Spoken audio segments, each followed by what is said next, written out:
আর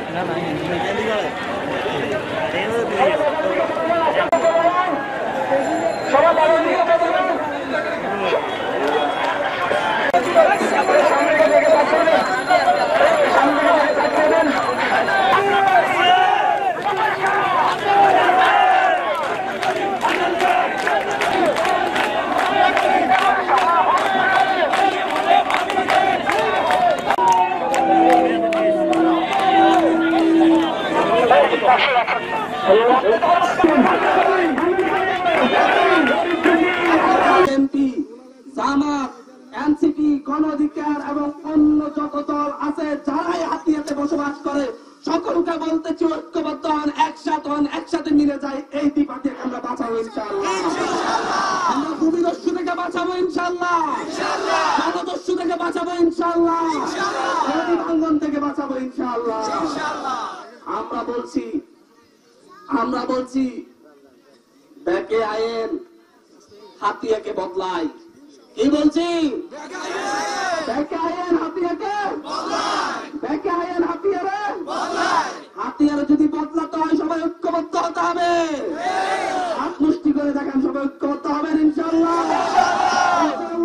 ইনশাআল্লাহ। হাতিয়াকে বাঁচাতে হইলে দলে দলে লড়াই করা যাবে না, মারামারি করা যাবে না।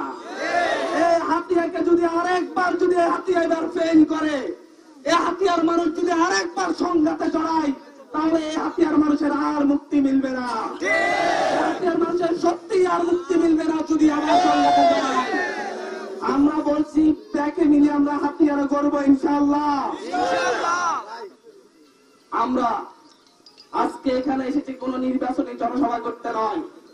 যদিও আমার সামনে সাপ্তাহ করে দিয়ে দেওয়া হয়েছে, আমাকে আমার দল থেকে আমাকে হাতিয়াতে নমিনেশন দেওয়া হয়েছে ইলেকশন করার জন্য, কিন্তু আমি আজকে এখানে হাতিয়ার সামনে এসেছি। আমি হাতিয়ার জন্য 1 বছর অনেক কিছু করার চেষ্টা করেছি।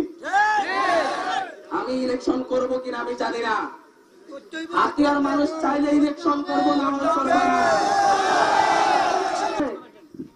আমরা দল মত নির্বিশেষে, আমরা কোন দলের বিরুদ্ধে নয়, দল মত নির্বিশেষে সবাইকে মিলে হাতিয়াকে করতে চাই।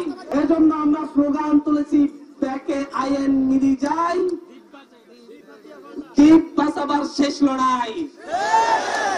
সবাই আসেন, ব্যাকে আইন মিলি যাই, আবার বলি ব্যাকে আইন মিলি যাই, সবাই আসেন মিলি যাই।